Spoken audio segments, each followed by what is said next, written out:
tibalah saatnya kita untuk memasuki acara inti, berupa pemaparan materi dan juga diskusi yang akan dipandu oleh teman saya, Saudari Miftahul Janah selaku moderator.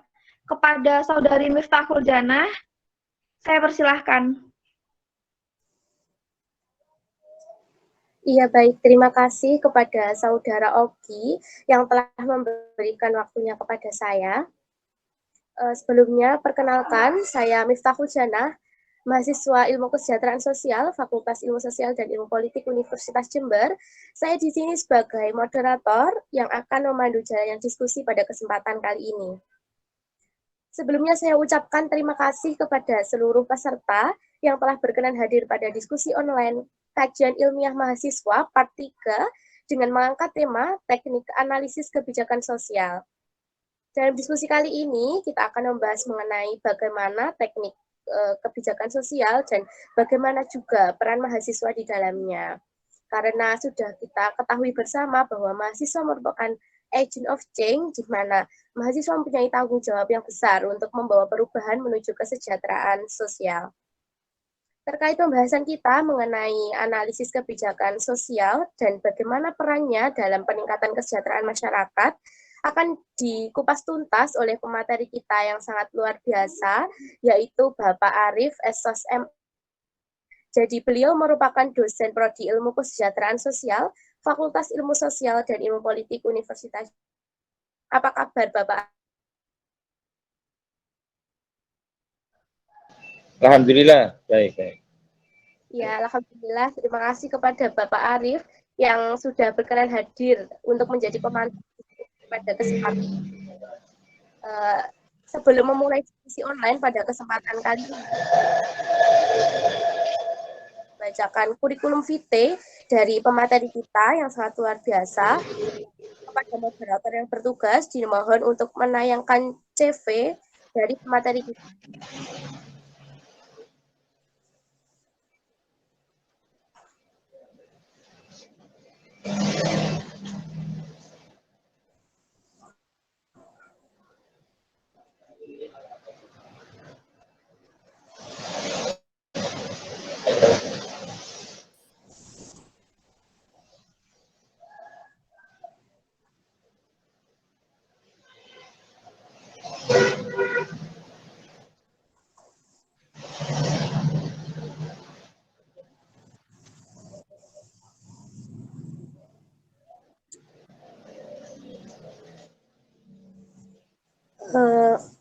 Baik, sambil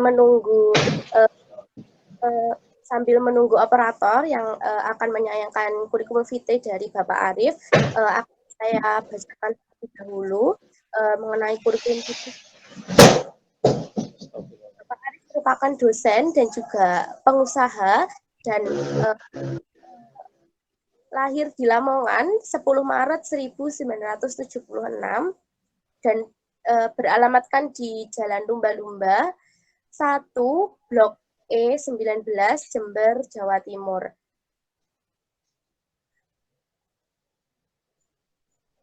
Nah, selain itu, karir akademik beliau mulai dari dosen ilmu kesejahteraan sosial mulai dari tahun 2013 sampai sekarang, dan juga menjadi dosen mata kuliah umum dari tahun sampai sekarang di Universitas Jember, serta menjadi sekretaris gugus penjamin mutu dan pernah juga menjadi tim peneliti Kementerian Sosial pada tahun 2014 sampai 2015 dan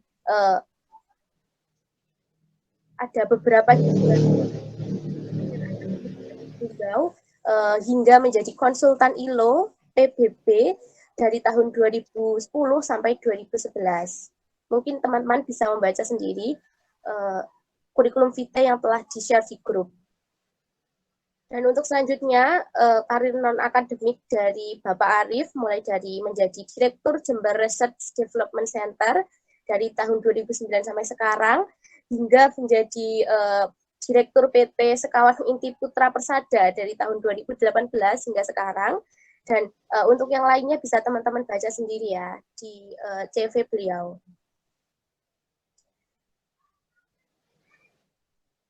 Nah, teman-teman, untuk pengalaman penelitian dari Bapak Arief itu sangat banyak sekali ya, mulai dari menjadi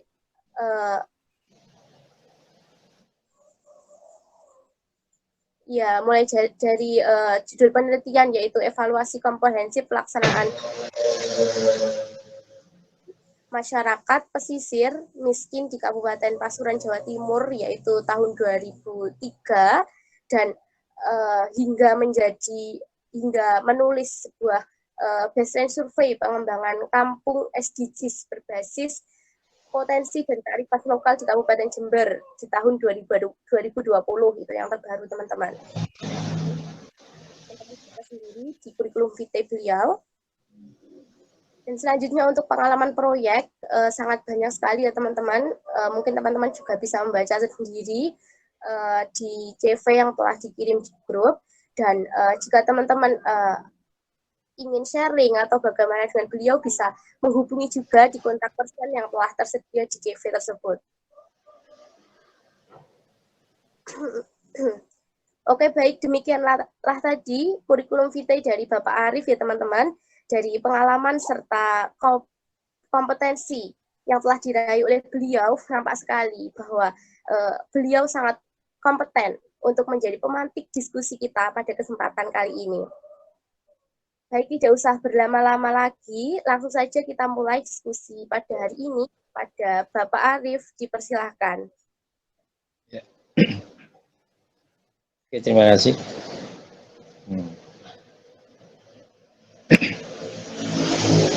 Mungkin bisa, materi bisa ditayangkan juga ya. Assalamualaikum warahmatullahi wabarakatuh. Yang terhormat Ketua Himakes. Jadi ingat masa lalu ini. Saya dulu Ketua Himakes itu membuat acara semacam ini, saya sebut dengan kajian rutin. Tapi bedanya kajian rutin Himakes dulu zaman saya jadi Ketua kampus. Jadi kajian rutin 1 di Watulo. Kemudian dapat beberapa bulan sesi 2 di Pasir Putih, di Bondo gitu ya. Sampai pernah di mana itu yang Bromo gitu ya.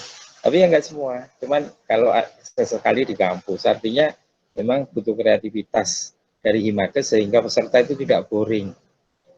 Tapi sekarang pandemi jadi enggak enak ya, diskusinya online toh aja gitu. Sehingga kadang ya harus lebih kreatif lagi. Oke, yang terhormat teman-teman panitia, ya terima kasih sudah bisa menyelenggarakan kegiatan seperti ini dengan teman-teman peserta. Maaf tadi saya kritis, ada yang penting tapi lupa bahwa saya adalah ketua LKPM. LKPM itu adalah tempat godok praktikum Anda. Jadi nanti praktikumnya seperti apa, itu di LKPM yang mengolah itu.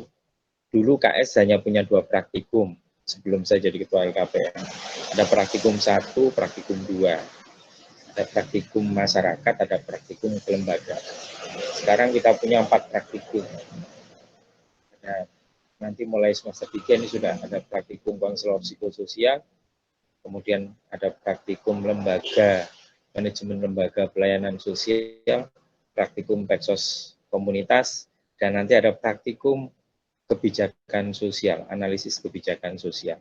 Nah, di praktikum keempat ini, yang sebetulnya nanti tema kita akan masuk di situ. Oke. Jadi sebelum ke sini ya, ke materinya, harusnya kita juga harus tahu bahwa kenapa kita belajar menganalisis kebijakan sosial. Ya karena nanti salah satu kompetensi harus dimiliki lulusan kita adalah ahli dalam melakukan analisis kebijakan sosial. Tapi bagi saya tidak hanya analisis kebijakan sosialnya, tapi juga ahli dalam mendesain perencanaan sosial sebagai bentuk real dari kebijakan sosial yang diambil. Karena itu yang laku di dunia kerja. Ya, sebagai informasi aja. Tadi ketika ada teman-teman yang kontak saya lewat WA tadi.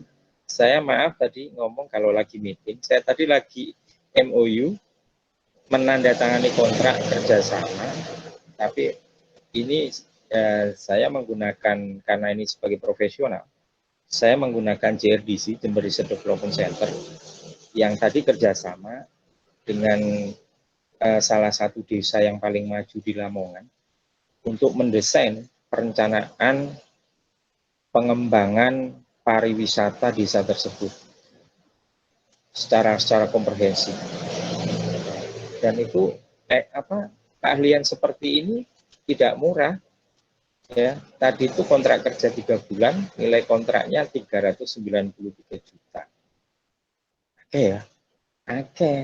Ilmu yang dipakai apa? Ilmu NKS, assessment, kemudian survei ke lapangan, kita assessment, kita olah, analisis, kebijakan yang sudah diambil apa. Ya, ilmu itu mahal. Nanti kalian juga bisa. Ini tadi istilahnya kita judulnya adalah Master Plan Desa Kemanten 2040. Jadi saya membantu desa itu untuk merencanakan kebijakan-kebijakannya bagaimana sampai tahun 2040. Itu bisa. Artinya ini salah satu bidang yang layak untuk nanti kita jadikan profesi. Tapi harus ngerti dulu, harus tahu prakteknya, bagaimana kita bisa menganalisis kebijakan.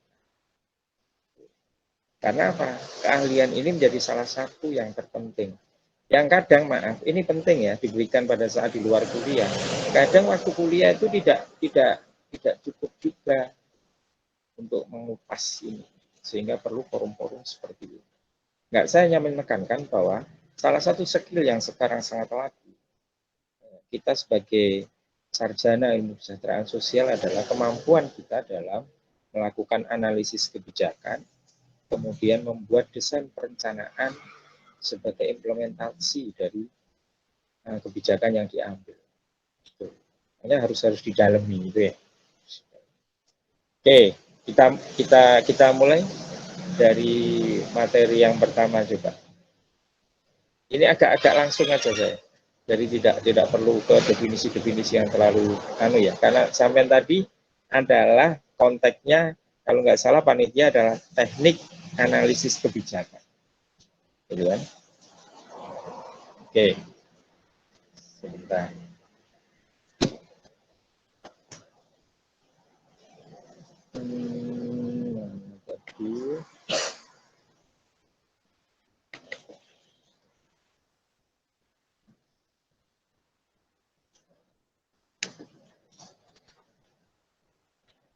Oke, tampil itu soalnya saya kebetulan gunakan tadi laptop kok nggak cepat, saya akhirnya gunakan HP, tapi di backup laptop di belakang.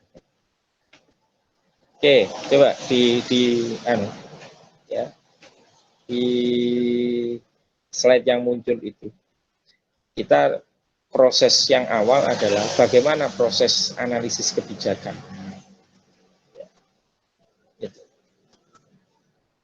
Ada yang pertama, kita harus bisa membuat formulasi dan artikulasi masalah dari agenda kebijakan itu.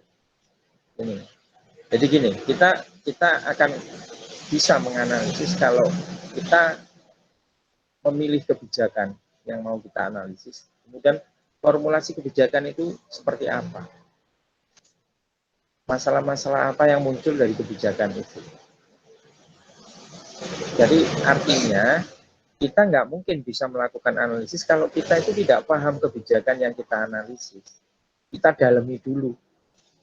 Contoh sampean mau melakukan melakukan analisis kebijakan kenaikan harga BBM. Itu mau dianalisis. Tapi harus paham dulu, apa sih kenaikan harga BBM itu? Seperti apa proses kenaikannya, apa dampaknya di masyarakat. Semua harus dipahami dulu. Sampai kenapa rasionalitas alasan pemerintah. Kenapa kok sampai pemerintah menaikkan?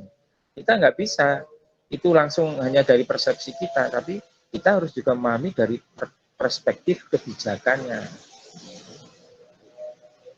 Nah, itu harus dipahami semua. Ya. Baru kemudian kita bisa melakukan evaluasi kebijakan yang sudah ada. Karena sudah memahami kebijakan itu, baru kita evaluasi.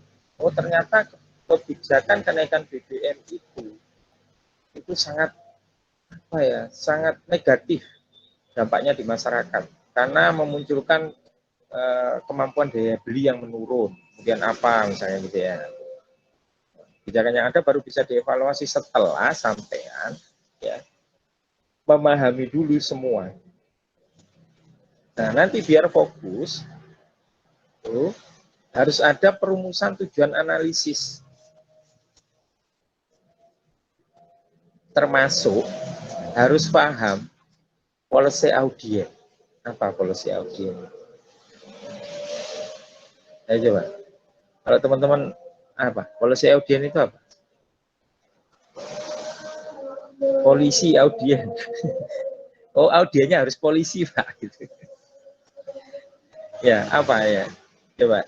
Ini katanya saya pemantik. Jadi kan hanya mantik-mantik aja. Coba kalau policy audiens itu apa?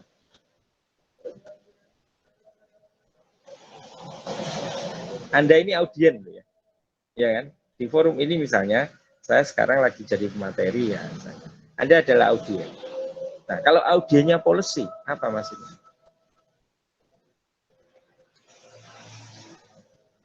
Sing aktif oleh diskusi itu sing aktif itu. Apa policy audien? Ada yang bisa menyampaikan? Pahami sampean nih. Policy itu kebijakan. Audien ya audien. Audiennya kebijakan. Apa yang dimaksud audien kebijakan?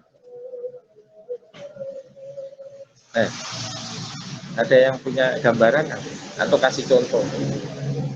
Audiennya. Iya Pak, itu ada tanggapan dari Nisa bahwa polisi audien itu apa? Kan seperti itu. Dan apa tadi? Apa minta? Putus-putus sampean. Ya, ini ada pendapat dari bahwa polisi audien itu bisa diartikan ada Mas Adi Prabowo yang juga ingin menanggapi. Monggo silakan. Apa? Mau izin menanggapi, Pak. Iya, gimana, Pak? Jadi kalau polisi audien itu lebih ke itu, Pak, penerima manfaat dari kebijakan itu, Pak. Kurang lebih seperti itu.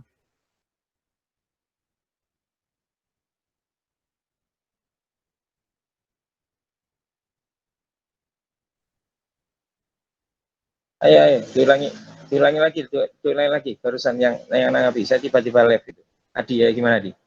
Itu Pak, jadi kalau polisi audien itu lebih ke penerima kebijakannya Pak, atau masyarakat atau sasaran dari kebijakan tersebut. Seumpamanya mungkin kebijakannya itu terhadap perempuan tindak kekerasan, jadi yang polisi audiennya itu ya korban-korban tindak kekerasan perempuan itu tersebut Pak. Betul. Ya, policy audien itu penerima kebijakan, penerima manfaat dari sebuah kebijakan. Sasaran kebijakan. Misalnya ada audien dari sebuah kebijakan, misalnya kebijakannya adalah pengentasan kemiskinan, tentang pengentasan kemiskinan. Berarti policy audiennya siapa? Ya mereka-mereka yang akan dientaskan itu. Itu harus dirumuskan dulu. Jadi kita menganalisis ini mau menganalisis untuk apa? Ya maaf, karena memang itu sangat menentukan. Misalnya saya pernah misalnya saya pernah dikontak ketua DPR di mana Bondowoso, ya misalnya gitu. Terus Mas Arif, saya ingin Mas Arif menganalisis kebijakannya Bupati Bondowoso selama setahun. Itu tujuannya apa Pak? Iya, itu nanti akan saya kritiki pada saat rapat paripurna. Berarti saya harus memposisikan diri bahwa saya adalah ketua DPRD Bondowoso yang mau mengkritisi kebijakan bupati yang sudah setahun proses berjalan. Karena apa? harus merumuskan tujuan dulu. Ya mungkin berbeda kan, ketika saya merumuskan analisis kebijakan sebagai akademisi, kemudian ketika saya dimintai tolong oleh seorang politisi, misalnya anggota DPR, ya berarti berbeda, kacamatanya berbeda, sehingga nanti teknik dan cara menganalisisnya juga agak berbeda. Walaupun mungkin audiennya, polisi audiennya sama. Nah, itu harus dirumuskan. Semua harus dirumuskan dulu. Ya. Termasuk kemudian bisa akhirnya nanti, ya, apa sih tujuan dari proses ini adalah sampai bisa menemukan, ya kan tadi rumuskan tujuannya. Kemudian semua ini melewati proses tetap melewati proses sebuah evaluasi. Kemudian nanti akan menemukan juga alternatif kebijakannya harus seperti apa. Harusnya kebijakan itu bentuknya seperti itu. Sampai pada justifikasinya. Tapi ada beberapa alternatif. Jadi seorang analis kebijakan itu nggak bisa hanya membuat sebuah kebijakan, hanya bisa mengkritisi kebijakan tanpa merumuskan alternatifnya. Nggak bisa. Sampai ke justifikasi. Rasionalitas yang bisa menguatkan bahwa kebijakan alternatif ini tepat. Itu sampai gitu. Ini sama ya, coba sampean ya untuk teman-teman yang mau belajar. Anda boleh mengkritisi kebijakannya di market. Kalau Anda orang KS, nggak boleh hanya iso ngeritik, tapi harus bisa nyari alternatif. Terus kalau memang di market dianggap nggak pas dengan kebijakan yang kaitannya dengan ini, gimana? Harus seperti apa? Oh, harus gini. Jadi ya, karena gini loh, orang itu kalau mengkritisi, semua bisa. Kritikus itu gampang.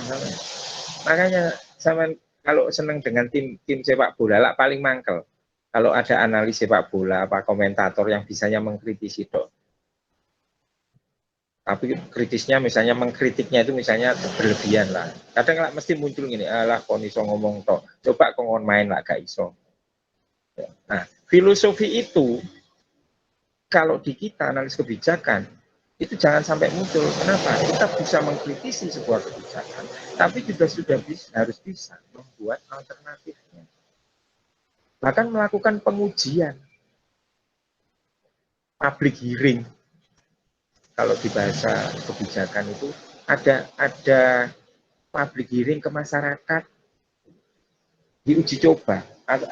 Artinya apa? Dikomunikasikan. Misalnya ada kebijakan seperti ini, respon masyarakat seperti apa? Sampai rekomendasi akhirnya adalah muncul alternatif kebijakan yang sudah dijadikan prioritas, sampai bagaimana strategi implementasinya. Coba di situ. Strategi implementasi itulah yang kemudian didesain dalam sebuah bentuk perencanaan sebagai implementasi kebijakan itu. Dan kalau sudah bisa seperti itu, luar biasa. Ada kebijakan dikritisi sampai nanti muncul alternatif kebijakan sampai kini. Terus kalau sudah kebijakan seperti itu, nanti kita mau apa? Nah itu sampai ke strategi implementasi untuk mewujudkan kebijakan pengentasan kemiskinan. Orang bisa mengentas dari kemiskinan. Kalau strateginya adalah ini. Satu, harus ada bantuan yang sifatnya cash and carry. Muncullah BLT, bantuan langsung kompes. Yang orang Madura, bantuannya langsung entek, karena begitu nyampe langsung dipakai untuk bayar kredit, untuk beli apa gitu. Misalnya itu. Dua, harus ada modal untuk usaha kecil misalnya. Tiga, ada strategi yang kemudian itu nanti implementasi realnya berupa program-program yang semua dalam sebuah desain untuk mewujudkan strategi kebijakan yang dimaksud. Itu ya, itu seperti itu prosesnya. Silakan, ada yang mau didiskusikan, silakan. Diskusi aja. Jangan banyak-banyak, ada diskusi nih. Silakan.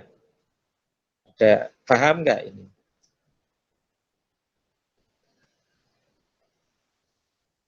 Nanti bentuk-bentuk tekniknya nanti. Apa aja sih? Oh, banyak teknik menganalisis sebuah kebijakan.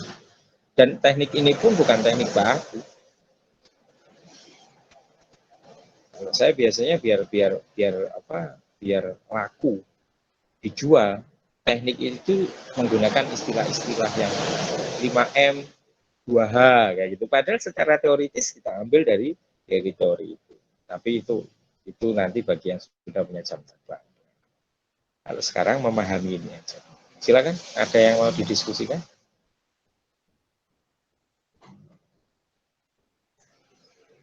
Jadi nek gak ono diskusi ini lah kayak kuliah.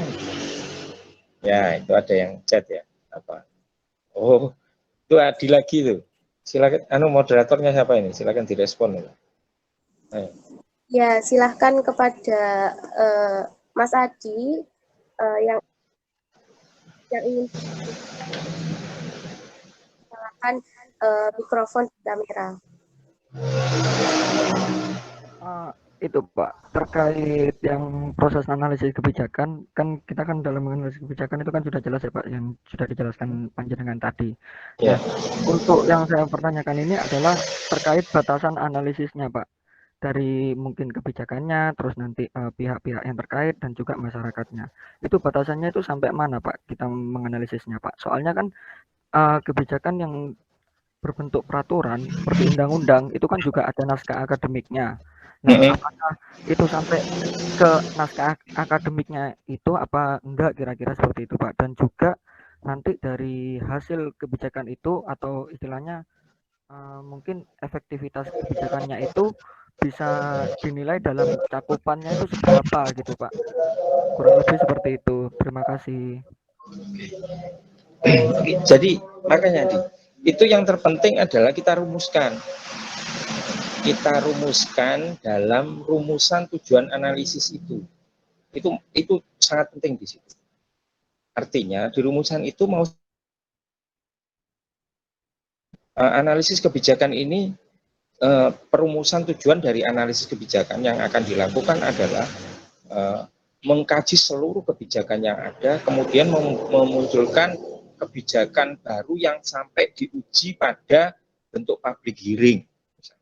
Nah, ketika mau kemudian setelah public hearing, sebelum kemudian itu diusulkan menjadi aturan-aturan yang baru, misalnya di situ undang-undang gitu ya, ya berarti harus ada juga salah satunya adalah proses penyusunan naskah akademik. Kalau di rumusan tujuan analisis kebijakannya itu memang komprehensif gitu ya. Tapi kalau di rumusan analisis tujuan analisisnya, oh enggak, kita di sini hanya akan mengkaji sebetulnya kebijakan itu benar-benar diimplementasikan atau tidak. Jadi evaluasi kebijakan dalam artian sampai kesesuaian implementasi kebijakan dengan kebijakan yang didesain ke situ. Nggak sampai ke memunculkan baru gitu ya, walaupun siklusnya seperti ini secara idealis. Tapi nanti sampai di mana batasannya itu tergantung di rumusan tujuan analisis kebijakannya. Kita hanya akan menganalisis dampaknya saja. Dampak dari kebijakan itu di masyarakat. Ya boleh. Berarti nanti analisisnya adalah analisis dampak. Bagaimana dampak dari kebijakan itu di masyarakat. Jadi artinya batasan itu dibuat pada saat kita merumuskan tujuan analisis kebijakan. Sampai sejauh mana. Kalau memang komprehensif ya benar. Karena tujuannya sampai merekomendasi seperti ini ya. Ini kan kalau kita membuat proses analisis kan ini yang komplit. Sampai memunculkan rekomendasi pada munculnya kebijakan alternatif. Atau kalau bahasa di negara misalnya sampai memunculkan undang-undang baru atau revisi total di undang-undang yang sudah ada. Ya berarti nanti prosesnya adalah sampai uji publik, ada naskah akademiknya, ada uji publiknya yang kemudian dilihat bahwa memang undang-undang baru itu dibutuhkan, tapi juga diterima. Nah, kalau itu tidak bagus prosesnya, maka ya maaf sama Adi ngerti sekarang undang-undang yang kan yang sekarang bermasalah itu apa? undang-undang apa? Yang apa? Cipta Kerja. Nah, Omnibus Law itu ya. Bisa jadi coba sama lihat di situ. Kasuistik. Kenapa Omnibus Law kok begitu dia kok diserang habis-habisan, di demo habis-habisan? Pasti ada sesuatu di proses ini yang kemudian mungkin Omnibus Law itu kan sebetulnya bukan hal baru kan. Undang-undang ketenagakerjaan itu banyak di Indonesia. Sudah sangat banyak. Tapi kenapa begitu muncul kok langsung seperti itu respon masyarakat? Saya yakin pada proses analisis kebijakan itu ada tahapan di situ yang mungkin sebetulnya masih belum siap dan dipaksakan. Kan ada namanya public hearing, kemudian ada jelas ada itu naskah akademiknya jelas disusun, tapi public hearing ini perlu. Kemudian ada uji publik juga. Ini gimana? Kalau ini mau diterapkan responnya gimana? Sehingga harus direvisi, disesuaikan. Ya jelas tarik menarik kepentingan pasti ada, tapi jangan juga dipaksakan. Akhirnya dampaknya ya akan sangat berat. Nah, kembali bahwa batasan yang bisa dibuat itu akan kelihatan ketika kita merumuskan tujuan analisis itu. Tujuannya mau sampai di mana ini?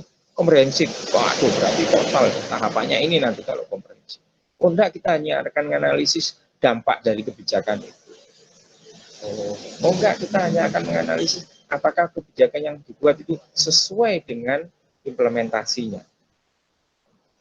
Oh enggak, kita hanya akan melihat turunan dari kebijakan itu berupa program. Apakah program itu benar-benar implementasi real dari kebijakan yang diambil, sehingga nanti kalau gitu bukan bahasanya bukan evaluasi kebijakan secara murni, tapi sudah kalau seperti itu dijadikan jadi evapro namanya, evaluasi program dari kebijakan itu, tapi sudah bukan kebijakannya, programnya ada yang dievaluasi.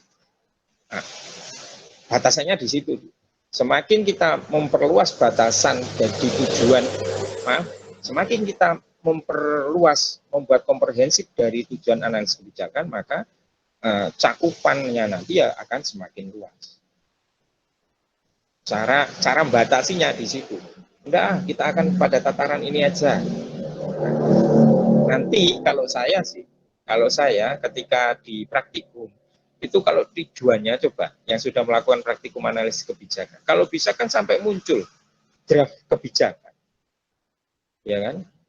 Nah, kalau sampai bisa itu komprehensif, itu berat itu. Tapi ya nggak apa-apa, itu idealis.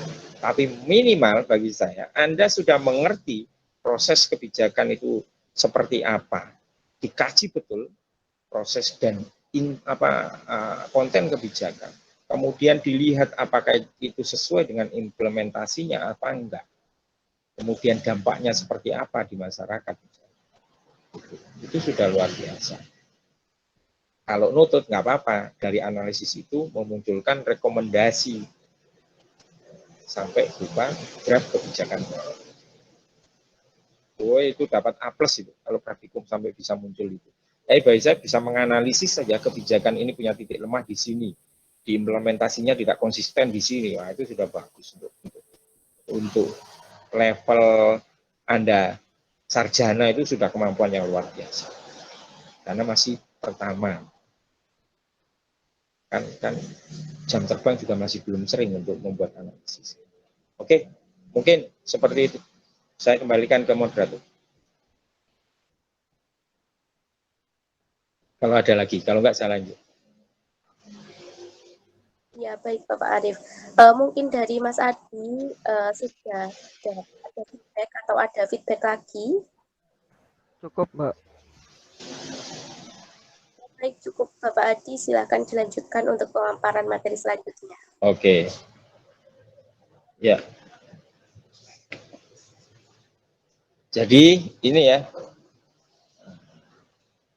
analisis kebijakan itu nanti ya Pak. Di praktikum itu nanti ada kayak gitu. Ada analisis proses, kan? Cukup Anda melihat prosesnya saja cukup. Proses perumusan kebijakan dan cara mengimplementasi. Ada analisis respon. Jadi dilihat apa respon tadi audien policy policy audien ya, apa responnya itu. Kemudian apa pengaruhnya dengan kondisi sosial di sekitar itu. Nah ini, padahal kita tadi belum masuk. Ada analisis dampak. Apakah kebijakan itu efektif sampai bisa memunculkan dampak yang seperti yang diharapkan. Tinggal dipilih. Misalnya, Pak, kita mau melakukan semua. Iya, kalau di praktikum kita lakukan semua ini. Kita lakukan analisis proses, analisis respon, analisis dampak. Jadi kalau sudah selesai praktikum, harusnya Anda itu mumpuni melakukan analisis kebijakan sosial. Karena tiga-tiganya dianukan. Oke, tuh. Ya. Teknik analisisnya nanti ada pertimbangannya juga macam-macam. Kalau dari kacamata ekonomi ada cost benefit, cost effectiveness itu efektivitas, opportunity cost. Artinya pertimbangan ekonomi sebagai pisau analisis. Jadi kan tergantung berarti nanti batasannya di mana? Ya di tujuan analisis itu. Kita mau menganalisis apa? Impact community impact. Dampak yang dirasakan oleh komunitas atau kelompok kepentingan di situ.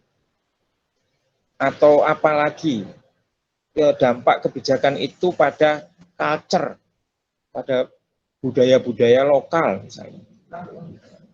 Ada juga nanti ternyata kita akan melakukan analisis dari sisi ekonominya, politiknya,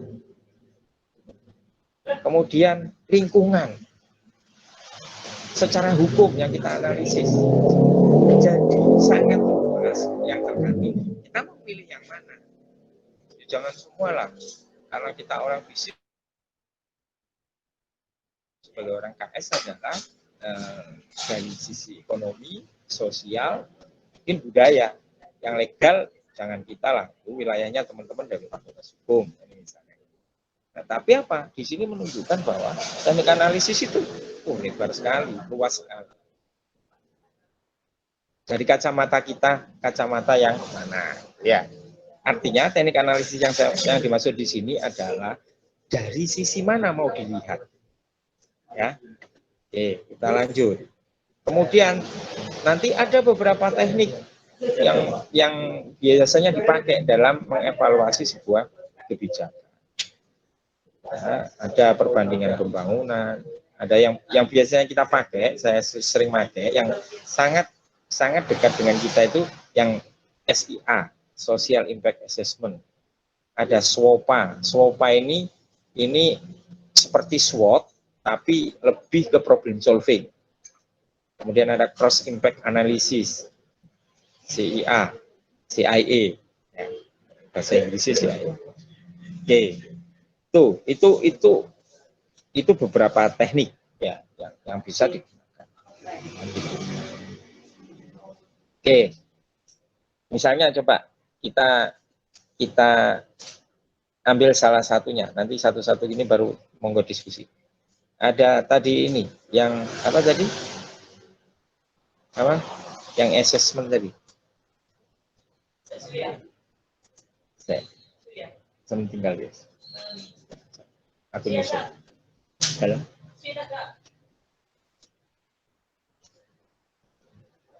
Oke, coba SIA misalnya SIA. Apa tadi SIA itu? Social Impact Assessment.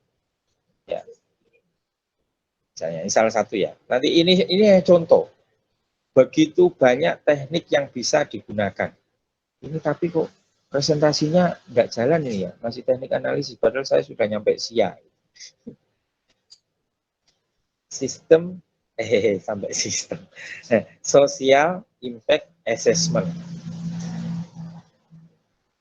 Apa itu? Metode yang berupaya untuk menyediakan information on the social and socio-economic impact which may be associated with new project, policy, or problem. Oke, jadi ini melakukan assessment pada kondisi-kondisi sosial, sosioekonomi, dampak.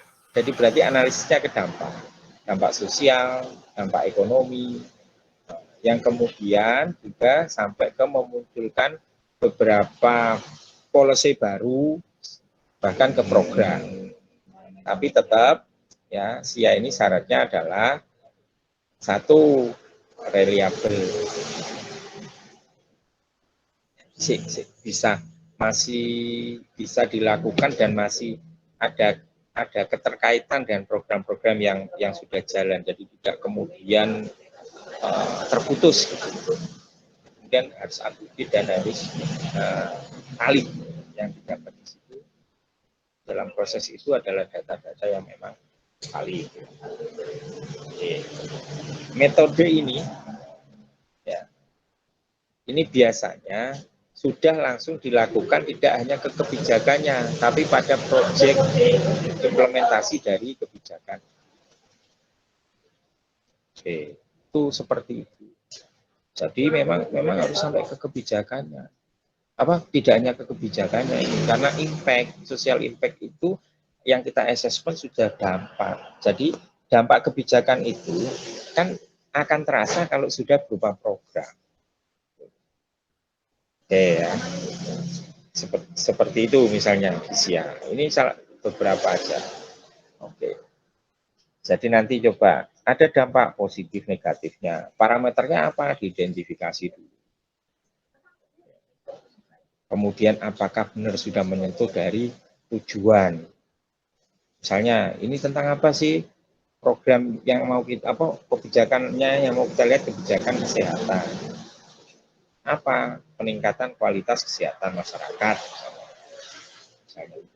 Yang mau kita lihat adalah pendidikan dasar tentang lingkungan hidup karena terkait dengan kesehatan lingkungan. Misalnya. Maka kita merumuskan indikatornya nanti. Yang mau dilihat itu apa sih nanti? Yang kita lihat nanti sebagai indikator kinerja dari program ini adalah tersedianya lapangan kerja di survei. Apakah betul program ini memunculkan ketersediaan lapangan kerja? Kemudian porsi penduduk yang kena penyakit-penyakit yang menular seperti COVID gitu ya, itu ternyata tidak sampai mengenal. Kemudian apalagi rasio anak sekolah ini kalau pendidikan dasar, tingkat pencemaran lingkungan bisa dilihat. Nah, ini ada indikator yang kemudian program-program itu kan ada tujuan, kemudian kita ukur dengan indikator. Baru terus nanti ketemu sebuah konklusi, ternyata kebijakan ini yang harusnya ke dampak positif tapi malah memunculkan dampak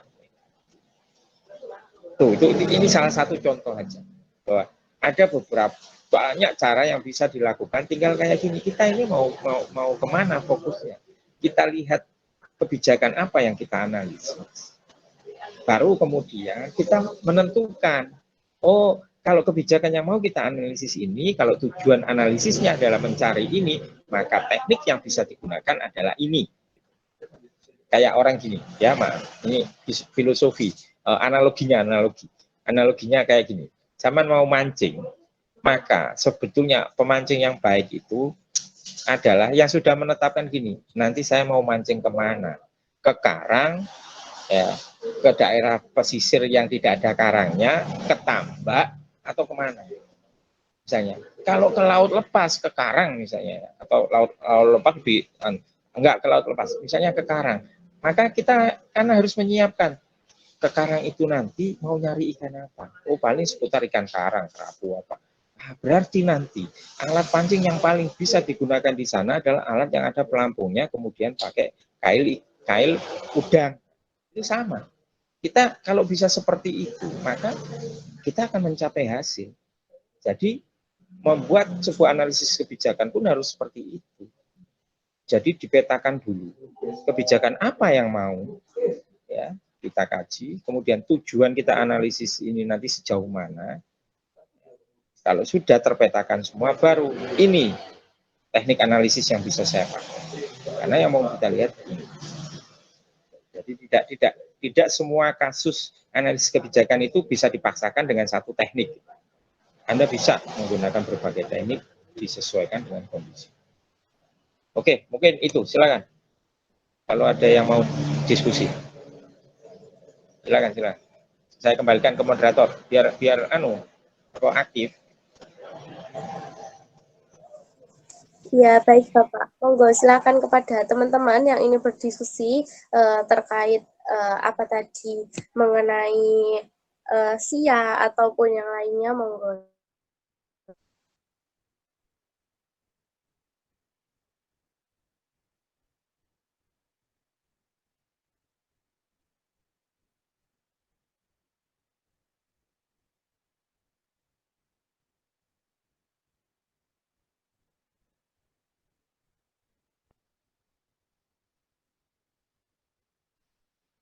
Baik, kepada teman-teman yang ingin berdiskusi, bisa melambaikan tangan di kolom komentar.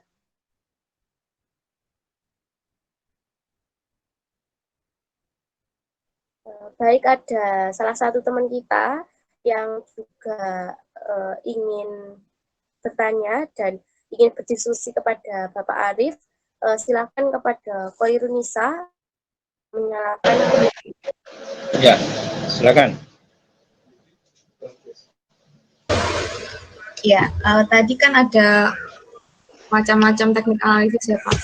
Ya. Apakah memang ada satu atau beberapa teknik analisis yang memang misalnya paling baik atau dijamin keakuratannya atau itu tergantung dari analisis seperti apa atau cakupannya seperti apa. Jadi apakah ada satu teknik analisis yang paling baik atau paling akurat ataukah memang itu cuma tergantung analisisnya aja Pak? Seperti itu. Terima kasih Pak.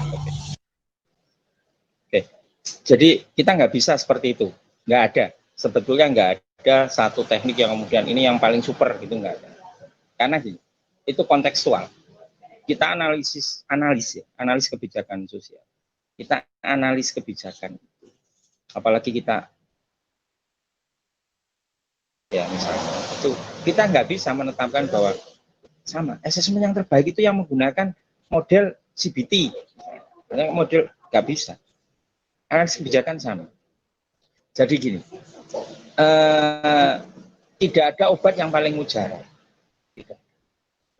Tapi dokter yang pinter itu adalah yang bisa membuat formulasi obat yang paling tepat yang digunakan untuk menyembuhkan sebuah penyakit.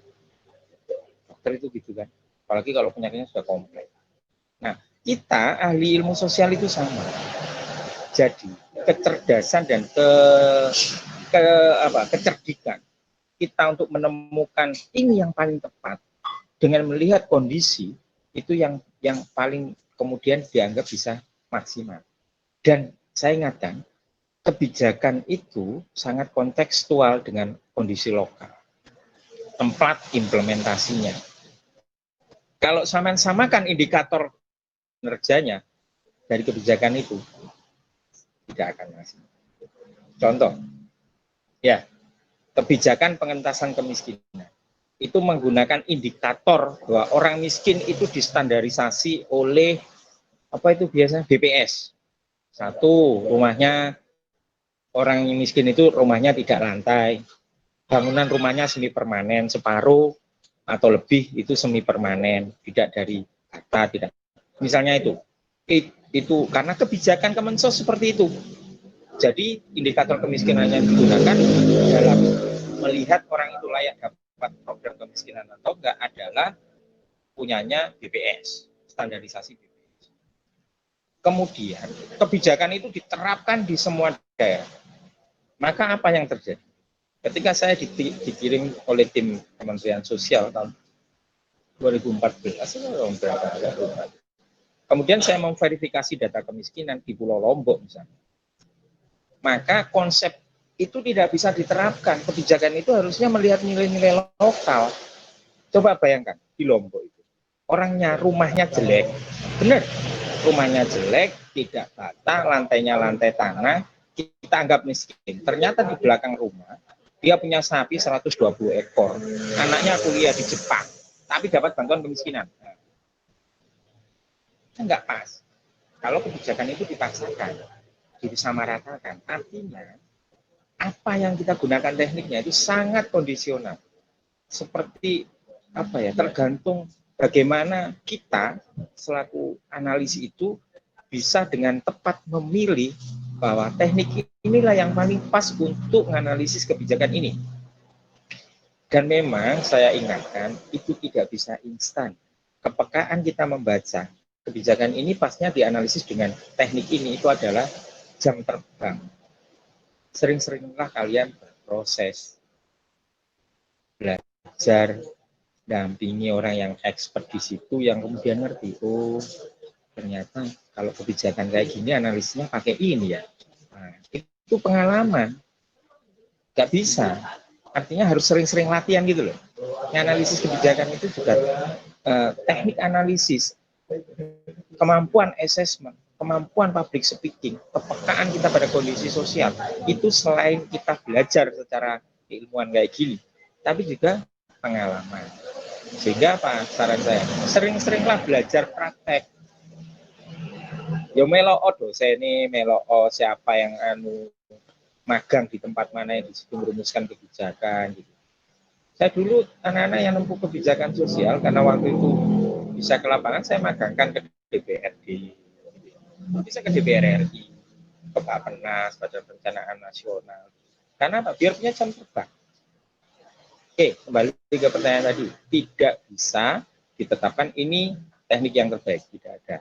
Tapi kecerdasan dan kecerdikan kita untuk memilih teknik mana yang paling tepat dengan melihat setting sosial, itulah yang paling tepat dan paling baik untuk bisa dipakai, untuk bisa dipilih. Oke, itu saya kembalikan ke moderator.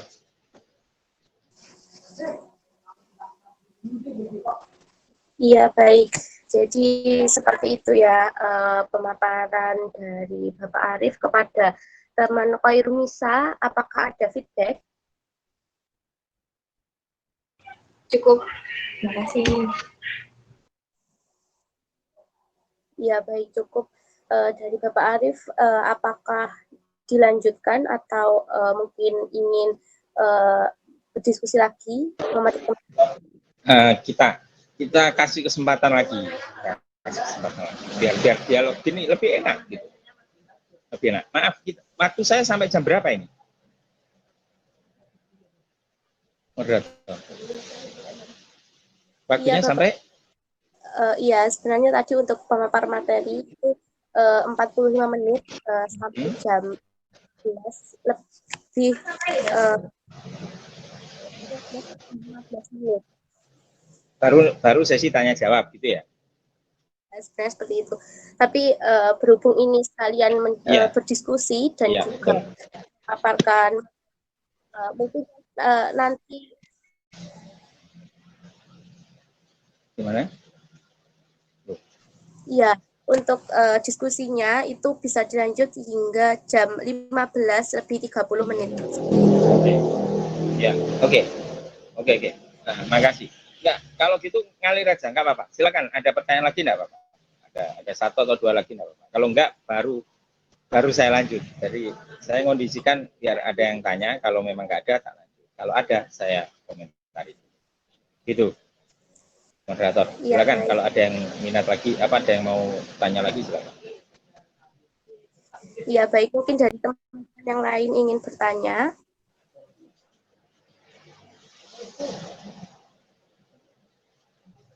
Ya, sambil menunggu, mungkin masih menyusun kata-kata untuk dipertanyakan. Oke, saya lanjutkan. Ya, kalau nggak ada saya lanjut. Oke, saya lanjut dulu sambil teman-teman coba ya. Oke, kita melangkah. Ada teknik lain namanya SWOPA, SWOPA. Biasanya SWOT. Ya. SWOT itu biasanya banyak digunakan untuk analisis bisnis. Ya, kalau kita SWOT sekarang ada modifikasi, ada tambahan PA-nya. Apa itu? SWOT itu strength, weakness, kemudian ada yang di sini tidak muncul ya, opportunity.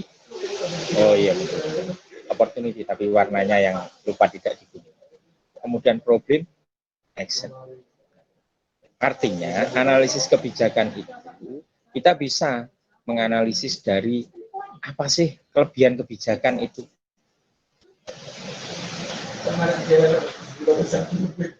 Dampaknya terhadap ekonomi itu apa? Tapi ini yang positif karena ini strength, kelebihannya, kekuatannya. Jadi yang kita melihat dampaknya ternyata bagus. Ada sebuah ketertiban sosial, ada dukungan publik yang kuat, dan beban anggarannya juga tidak terlalu berat misalnya. Tapi itu arahnya positif. Itu yang kita ungkap dulu. Kemudian weakness-nya kita lihat. Tapi ada kelemahannya. Dari 4 poin itu, dampaknya memang secara ekonomi gini, tapi ternyata ada dampak negatif. Dan ada lagi dampak-dampak apa yang kurang pas, ada kelemahan-kelemahan apa. Itu kita explore. Dan opportunities. Apakah ada kesempatan secara eksternal yang mendukung diterimanya kebijakan ini oleh policy audience. Maka kita lihat ini, kalau sudah opportunity ini biasanya banyak ke juga political agenda. Misalnya, apakah muncul dalam mati listrik ini ya, kok lampunya mati.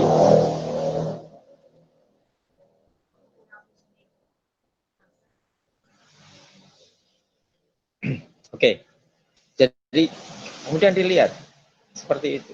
Ini secara politik. Kalau di kita misalnya ada prolegnas, ya tahu prolegnas, program legislasi nasional. Itu. Apakah isu ini masuk, kebijakan ini masuk di prolegnas? Itu juga harus dilihat. Misalnya prolegda, program legislasi daerah, dan sama mengusulkan tentang perda-perda yang perbaikan dan lain sebagainya. Itu juga harus dilihat political agendanya, termasuk bagaimana dengan kepentingan partai politik, public interest-nya seperti apa, sampai ke global, tren itu loh dilihat. Biar kelihatan begitu banyak peluang yang bisa kita jadikan untuk biasanya apa bahasanya,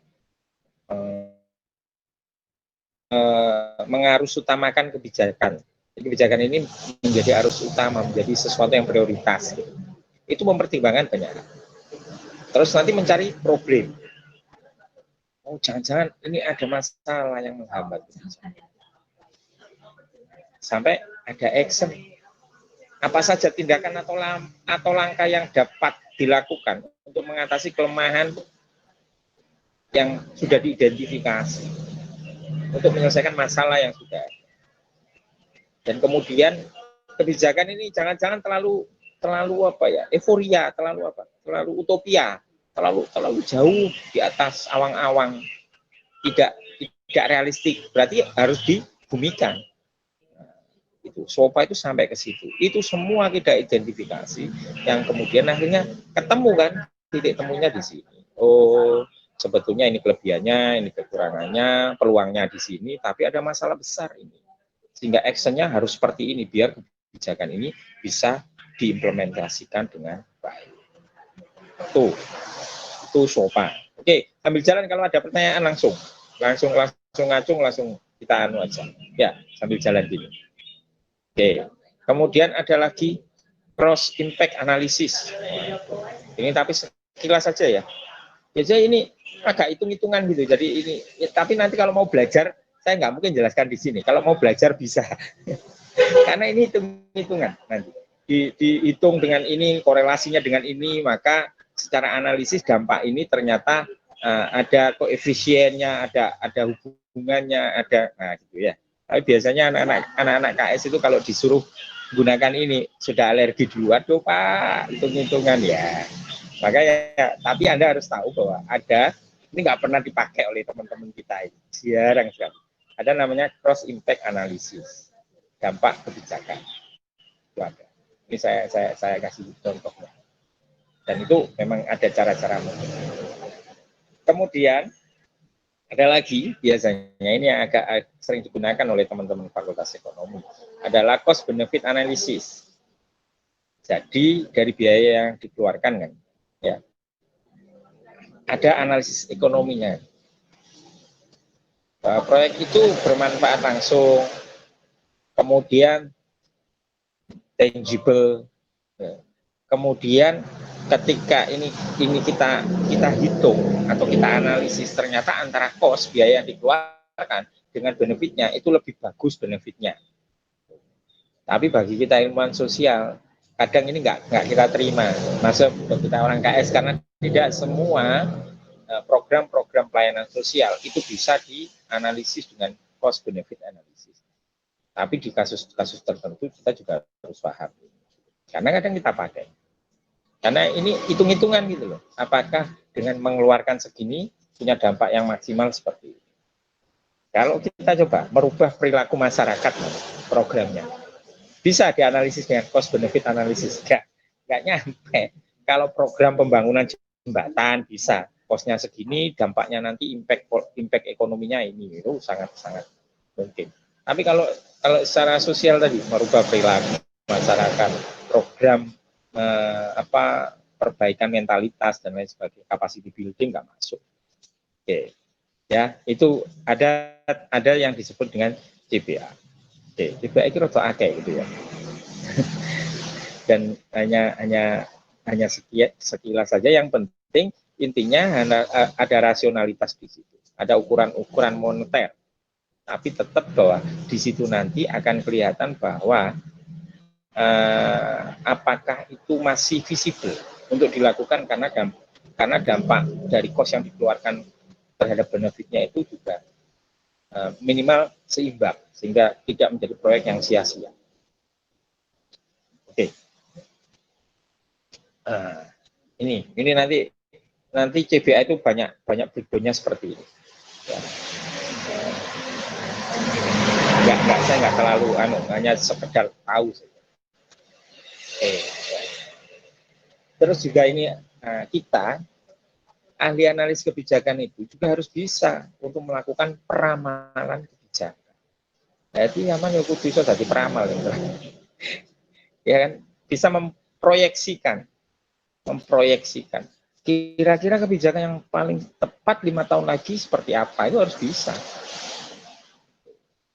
memproyeksi, memprediksi, ya.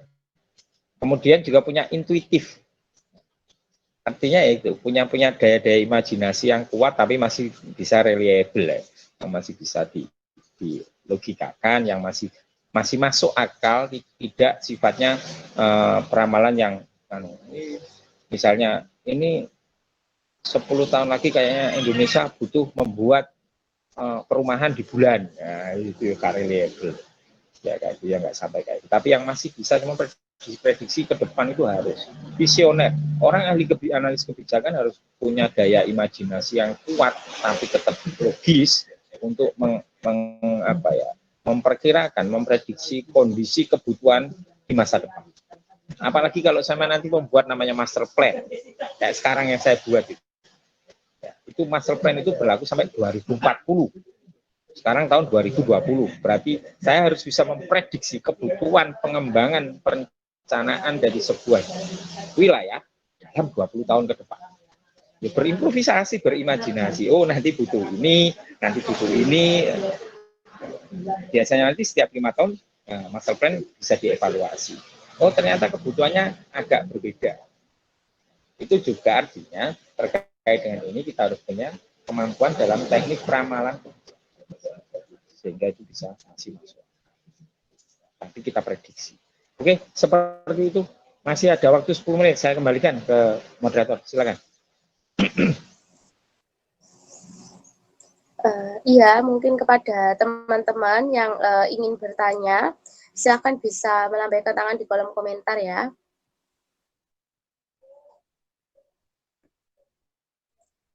Nah, sambil menunggu teman-teman ya Pak yang mungkin masih menyusun pertanyaan, saya juga ingin bertanya mengenai cost impact analysis nih. Mengapa kok cost impact analysis ini banyak digunakan dalam analisis kebijakan yang ada di Indonesia, dan itu pelaksanaannya bagaimana Pak dalam proses analisis tersebut? Cost impact ya. Oh, CBI ya. Mana? Cost benefit atau cost impact? Cost impact analysis. Mana tadi? Oh ini, ya. Oke, nah ini sampean harus anu ya. Penyakit wong Indonesia gitu ya, harus saya jelaskan ya. Kita itu sering kalah ilmuwan sosial, analisis kebijakan yang sosial itu sering kali kadang kalahnya di sini. Kalahnya itu dalam arti apa? Kalau cross impact analysis itu adalah memadukan berbagai sisi ya. Kemudian itu ada hitung-hitungan yang dianggap orang Indonesia gitu bahwa hitungan secara matematis, statistik dan rumus-rumus itu dianggap bisa lebih dipertanggungjawabkan dibanding analisis-analisis yang modelnya deskriptif. Nah ini, sehingga apa? Bagi hal-hal yang sifatnya tidak sangat sosial banget, misalnya dampaknya pada budaya, dampaknya pada apa gitu, itu negara kita ini orang-orang kita lebih senang menggunakan yang seperti ini karena dianggap lebih bisa dipertanggungjawabkan. Memang hitung-hitungannya jelas kan nanti ada bahwa nanti ketika ini ada hubungan timbal balik kemudian sama-sama arah positif berarti kebijakan ini bagus. Jadi kenapa kok sering digunakan? Karena kadang dianggap lebih bisa dipercaya. Nah ini sebenarnya pelecehan ke kita para ilmuwan sosial yang tidak bisa semua itu selalu dipakai hitung-hitungan. Coba impact analisis ya, dampak analisis pada perubahan perilaku masyarakat. Ngukure piye ya? Apa ada perilaku itu diukur? Perilaku dalam berpakaian, dampak itu apa ya? Suramadu terhadap perilaku apa terhadap cara berpakaian masyarakat Madura. Mosok iso dilihat, diukur masa bisa diukur. Nek pakaiane koyo rukut KB jilbaban skore 5 gitu. Nanti kalau agak terbuka skornya 3. Misalnya gitu, ya nggak mungkin lah. Nah, dilihat lebih dianggap ya, lebih bisa dipertanggungjawabkan karena di situ ada hitungan yang jelas, ada skalanya dan itu misalnya. Tapi meta gitu. Tapi menurut saya ya nggak juga. Kalau kita ilmuwan sosial nggak selalu selamanya semua harus dilihat, walaupun memang ini mengcrosskan validnya itu kan mengcross-checkkan beberapa faktor. Jadi dilihat lebih komprehensif sepertinya. Itu pertimbangannya. Tapi menurut saya tidak semua bisa digunakan seperti ya, teknik ini tidak bisa digunakan oleh kasus kebijakan keseluruhan. Banyak juga yang ini dipaksakan kalau digunakan. Itu. Silakan kalau ada yang lain. Iya, baik Bapak. Terima kasih atas jawaban dari pertanyaan tersebut. Dan pertanyaan lagi dari Mas Adi Susanto Prabowo. Monggo silakan Mas Adi untuk menyalakan mikrofon dan kameranya. Iya Bapak, izin bertanya Bapak. Ya, ini tapi kembali ke yang awal lagi. Ya. Jadi untuk yang kita menganalisis kebijakan ini kan ada seperti kayak bagian-bagian pentingnya gitu loh Pak. Kayak mungkin pembuat kebijakannya, terus gambaran kebijakannya seperti apa, serta pelaksana dan juga masyarakat. Lantas bagaimana jika kita sudah istilahnya lebih merumuskan ketujuannya, akan tetapi salah satu dari bagian tersebut itu tidak ada Pak. Contohnya seperti masyarakat. Ada salah satu contoh yang juga pernah saya lakukan itu kebijakan terkait tindak kekerasan terhadap perempuan. Nah ini masyarakat yang menerima kebijakan ini itu tidak bisa istilahnya kayak tidak bisa kita intervensi seperti itu Pak. Jadi karena itu ada hak privasinya, itu bagaimana Pak? Ya sebetulnya kurang pas karena gini. Kita nggak mungkin bisa mengevaluasi kebijakan kalau kemudian policy audien itu tidak kita asesmen juga, ya kan? Yang merasakan kan mereka, walaupun ya ini repotnya ya, mereka kan karena kasus seperti ini kan dilindungi, punya hak privasi. Tapi kalau itu untuk kepentingan akademis seperti ini, saya pikir juga selama tidak mengganggu proses intervensi pemulihan yang dilakukan, itu harusnya diberi kesempatan. Kenapa? Karena itu penting lah. Gimana bisa kita lah berhayal nanti, misalnya aku tadi korban kekerasan, terus ono kebijakan kayak gini, apa ya respon saya? Kan akhirnya tidak pure.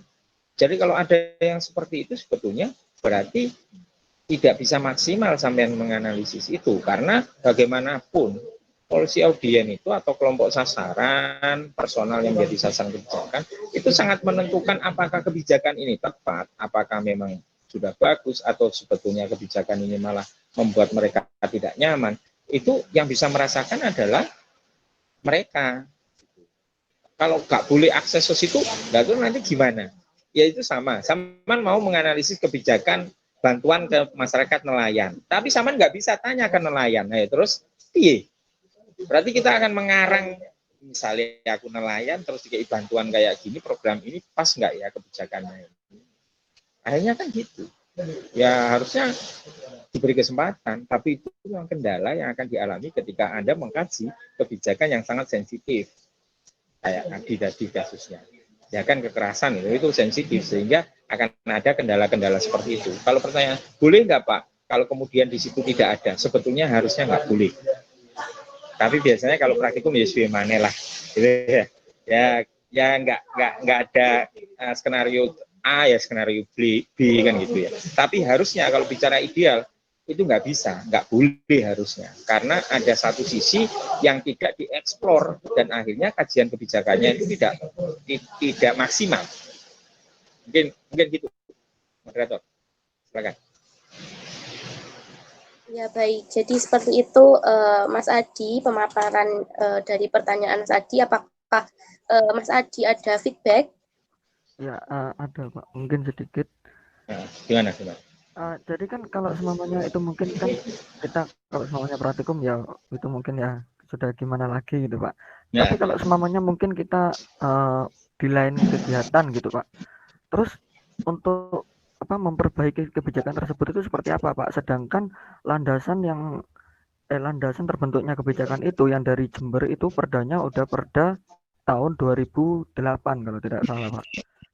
Enggak banyak aturan-aturan yang di atasnya seperti Perprov, Pergub dan juga Permen PPPA itu yang baru-baru yang tidak tercantum di aturan-aturan yang lama itu Pak.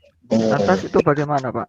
Harusnya harusnya aturan di tingkat kabupaten yang sudah tidak up to date itu sudah memang harus dievaluasi total gitu. Tanpa harus gini loh. Misalnya ya, oke masalahnya kalau itu kemudian kita akses ke korban kita susah. Tapi paling tidak sebelum ke sana pun kelihatan bahwa mungkin kebijakan itu sudah tidak mengcover kondisi kekinian. Karena apa ya, gak boleh kebijakan kemudian aturan di atasnya tidak relevan dengan itu. Maka tidak ada cantolan hukum itu. Gitu. Makanya salah satu cara analisis kebijakan adalah zaman harus tahu yang disebut konsideran. Jadi, kok ada aturan Pergub tentang ini ya? Konsiderannya itu mana? Aturan-aturan sejenis yang mendasari yang biasanya lebih atas. Itu dilihat. Kalau itu sudah tidak relevan, dianalisis itu harus kritis. Bahwa kebijakan ini sudah nggak relevan dengan kebijakan di atasnya. Kalau bertanya, terus gimana Pak? Ya diganti. Tapi nggak boleh Pak sama Bupati. Ganti sekalian sama Bupatinya. Kalau kebijakannya banyak yang sudah tidak sesuai, nggak bisa diganti. Bupatinya yang larang, ya saya ganti sekalian. Saya nggak perlu kemanapun, saya orang netral, nggak ada kepentingan. Artinya apa? Diganti, itu nggak bisa kalau tidak relevan. Karena ada yang namanya konsideran tadi. Jadi kebijakan itu harus mengacu pada aturan-aturan sejenis yang levelnya di atasnya. Misalnya tadi, kan ada dari kementerian koordinator perlindungan anak atau apa ya misalnya, atau dari Komnas Anak dan lain sebagainya, itu sudah diupdate, ikuti konvensi PBB tentang hak anak. Di Jember belum diupdate, masih tahun berapa misalnya, kemudian sudah nggak relevan dengan kondisi real di lapangan, ganti itu. Nggak bisa. Kalau dipaksakan tidak akan bisa memenuhi kebijakan itu, tidak bisa memenuhi kebutuhan dari policy audit. Dan berarti kebijakan itu gagal. Oke, mungkin itu ya. Karena keterbatasan waktu sudah cukup ini, Miftah? Ya, baik, mungkin keterbatasan Ya. waktu. Jadi diskusi akan saya tutup. Alhamdulillah banget rangkaian diskusi dan lancar, dan kita telah mendapatkan ilmu luar biasa nih dari narasumber kita, yaitu Bapak Arief, dan kepada Bapak Arief diperkenankan untuk memberikan closing statement nih untuk peserta diskusi pada kesempatan kali ini. Oke, terima kasih. Jadi gini teman-teman, teman-teman nggak boleh lelah untuk belajar. Karena apa? KS itu ilmu terapan. Belajar teoritis seperti ini, juga belajar secara praktek. Nggak boleh ngerasa tidak bisa, tidak mampu, coba aja. Ya, yang penting praktek, praktek, dan praktek. Karena itu akan memunculkan skill-skill yang tidak selalu didasari dengan harus pinter. Tidak, mengerti cukup, tapi yang penting banyak praktek sehingga mampu untuk melakukan aktivitas apply science seperti ini. Oke, itu aja. Terima kasih. Saya akhiri. Assalamualaikum warahmatullahi wabarakatuh. Saya kembalikan ke moderator.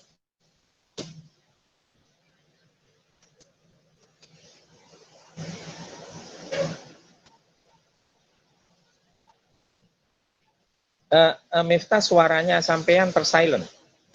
Kita tidak bisa dengar. Oh iya, baik Bapak. Lupa tidak menyalakan mikrofon. Baik, ya teman-teman, closing statement dari Bapak Arief, di mana kita harus dapat melihat dan juga dapat mempraktekkan apa yang menjadi teori dalam hal ini, dan saya juga mengucapkan terima kasih banyak kepada Bapak Arief yang telah menyempatkan waktu untuk menjadi pemantik diskusi pada kesempatan kali ini. Dan selanjutnya saya akan membacakan sedikit kesimpulan dari diskusi online pada kali ini, di mana di dalam proses analisis kebijakan itu terdapat beberapa proses, diantaranya yaitu membuat formulasi dan artikulasi masalah, lalu mengevaluasi kebijakan yang ada, terus dilanjutkan perumusan tujuan dan analis kebijakan serta sasaran kebijakan tersebut, dan selanjutnya penyampaian alternatif kebijakan dan pengujian pemulihan alternatif, dan yang terakhir yaitu rekomendasi alternatif kebijakan. Nah, selain itu di dalam model analis kebijakan sosial itu ada 3, teman-teman, yaitu yang pertama analisis proses, yang kedua analisis respon, dan model analisis dampak. Dan juga kita ketahui bersama bahwa salah satu teknik evaluasi kebijakan yang sangat dekat dengan kita yaitu teknik SIA, di mana teknik ini penerapannya itu dekat dengan kita dan juga banyak dibahas di sekitar kita. Dan saya ucapkan terima kasih kembali kepada teman-teman dan juga Bapak Arief yang telah berkenan menjadi pemantik diskusi pada kali ini, dan juga teman-teman yang hadir pada diskusi kali ini. Semoga ilmu yang kita dapatkan dari diskusi kali ini dapat bermanfaat untuk kehidupan bermasyarakat, berbangsa, dan bernegara. Saya selaku moderator, mohon maaf apabila ada kata-kata yang kurang berkenan, dan apabila ada kekurangan dalam menjadi moderator diskusi pada kesempatan kali ini. Untuk selanjutnya, saya kembalikan kepada MC.